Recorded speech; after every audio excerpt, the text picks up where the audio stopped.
Alright YouTube, M Cool40 here, bringing you guys a hero beat discussion for once. Something I really wanted to do, just to have some fun. And, just to liven up the format a little bit. Because hero beat is becoming really popular, this format. And, the deck was effective, I believe it was 2 to 3 formats ago. And it was a lot of fun at that point in time. First off, shout out time. Shout out to SharksFan20 right here. He's going to Cali. Let's hope he doesn't get his stuff jacked this time. So, check out his channel for some interesting things. The only reason why I watch his videos, to be truthfully honest with you, is I love seeing how much money he pours into the game and looking at his binder. It's about the only real reason. Should give you guys, go check out his channel if you want to see what an expensive ass binder looks like. It's ridiculous. I wish I had that kind of money. But anyway, check out Sharkstan up here and wish him some luck in Cali. Anyway, this is the old format. I'm gonna feature both decks, even though they've both already been featured on my channel, and then I'm gonna talk about similarities in the decks. So both of them have the same base engine, and they're both relatively low on monster count. So you have your 4 basics. And then double cybers. This was good back in last format or back 2 to 3 formats ago because, cyber drop, push. This has been easily replaced with Photon Thrasher because it's rotoable. Triple Thunder King. This card's not as good this format as in past formats. But, he's still 1900 beat, disrupt your opponent's hand searches. And, back in the day, there was a lot more searching than there used to be. Honest, still pretty much there. Just depends on the build. 1 Gores. And then I played Yugioh a long time ago. Your opponent's 1-for-1 was a lot more of a threat than it used to be. Unfortunately, this card is kind of faded out now. It doesn't get dropped at all, especially in the current format. It really sucks. That was my tech. So that was my monster lineup for this build. Triple Duality. Very, very good. Still is to date. Rhoda for search. 1 E-Call. And then I played 1 Future in this build. Future Fusion lets you get to any of the fusions that you need and deck thin, and it got Yugioh out of the way for a Skiri DAO. Triple Miracle Fusion. Sorry, one's in here. Triple Spark. Still present as always. Still very good. Double MST. Heavy for back row hate. Monster Reborn. Dark Hole. Alright, that's it for spells. Traps. Torrential. The Solemn Brigade. Mirror. Triple Prison, 2 Bottomless, and 1 Hero Blast. Alright, now we're going to talk about the current build.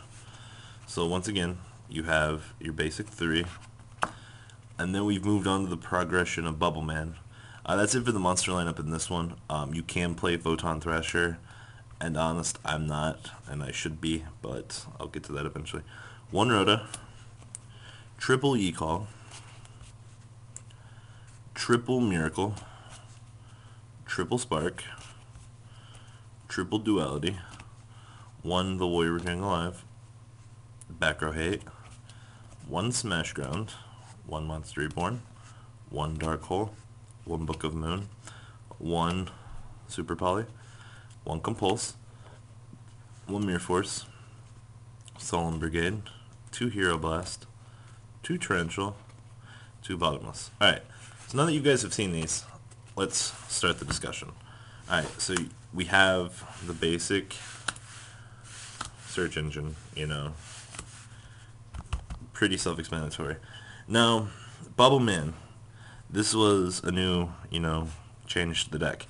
Bubble Man gives you a little bit more versatility, because, with Stratos you can special summon it. Your monster count's already relatively low, but he is an important piece of the deck. And I would recommend playing 1 to 3 of him, at least 1.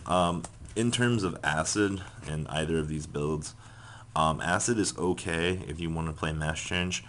I'm not a big hero of Mash Change. I love Acid though, but I don't like the concept of Mash Change, especially since you're forced to play him. Mash Change with Super Poly is okay to a certain sense, like against the wind-up matchup. There's no real problem in doing it. Only because, it's Acid. I mean, he's a really good card. Also, in previous builds, Cyber Dragon versus Photon Thrasher. This was something I actually found very interesting. Cyber Dragon and Cyber Dragon's a non-searchable Photon Thrasher, and he's level 5. Photon Thrasher is searchable by Rhoda, and he's level 4, which, goes well with these guys, because he allows for the use of this and Heroic Champion Excalibur. And, Excalibur is just one of those cards that you're like, oh, why did you guys have to make this? Excalibur. Detach both materials, doubles attack. Really good card. Goes up to 4,000 for the turn. Both of these cards are very powerful in these decks. This isn't out yet. It'll be out probably by Christmas. Moving along here. This build plays more monsters. This one's 7. You can go up to 11 on it as well. It depends what you're feeling. This build right here has to be a lot more stable. Thunder King, like I said, has kind of fallen out of favor. I know a lot of people still play it. Honest is still good if you're playing Thrasher and this build, along with, it's Honest, guys. It's a good card. Gores, this is player preference. I do like Gores in this deck. You don't exactly have to play the skill drain version, but Gores is herp derp good. And YSL has already fallen out of favor, unfortunately. Both decks still rely on the duality engine. Rhoda, similarities from the past. Alright, here's another big change from the past. More e-calls. Back in the day, yes, you could play 2. I steered away from it because I believed it took away from consistency in the deck. But now you have to play 3 to get to that place that you want to be. Future Fusion. I don't know what to say about this card. I mean, it's player preference, really. You can replace an e-call with it in the current build. Future Fusion just gets you more card advantage and more deck thinning, and that's why I liked it. Triple Miracle. Still self-explanatory. Still 3 sparks. Card's still really good. The Warrior Returning Alive. This was, I don't know, this was something that I guess is become more popular now because reusing Stratos is really good, especially when it gets negated by Dolka. MSTs and heavies. Here's my player preference for the new format. 1 Smash Ground. It's a free 1-for-1 shot on about anything you want, and I know a lot of people haven't realized yet, but 1-for-1 is really good right now. Monster Reborns, Dark Holes, Book of Moon. Yeah, it's Book. And then Super Poly for the current format. Super Poly. This card is really good right now. I don't need to really go into explanation about it, but you guys can kind of imagine what it does against Logia Rabbit. Compulse, once again, player preference for the new format. 1-for-1's good. In the past, there was only 1 TT, and now there's 3. I'm so ungood at organizing here. Mirror Force, Solemns, yeah. Hero Blast. Now we're playing 2 instead of the 1. The thing with the 2 right now is it's mainly geared for Dino Rabbit, and I guess a lot of people have kind of missed that over time. It's really good, it's chainable, and once we lose priority in the TCG here, this card's going to be even better. And then we have the Bottomlesses for the current format. And then in the past, I was playing D-Prisons. D-Prisons kind of got overshadowed for the Smash Ground and the Compulse for the current format. That's it for this. A little bit more in-depth discussion that I wanted to talk about. If you look at this deck is a lot more teched out in the past format. This one's more straightforward. That still applies. You can be a lot more techy. That was where the YSL came in, because YSL was, one of those cards that your opponent wouldn't expect. It just comes out of nowhere, and they're like, what the hell just happened? But, it depends on your playstyle. I love both of these decks. I love Hero Beat in general. It's a really cool deck. You can go the Acid route if you really want. And if you want to get ballsy, you can go DN.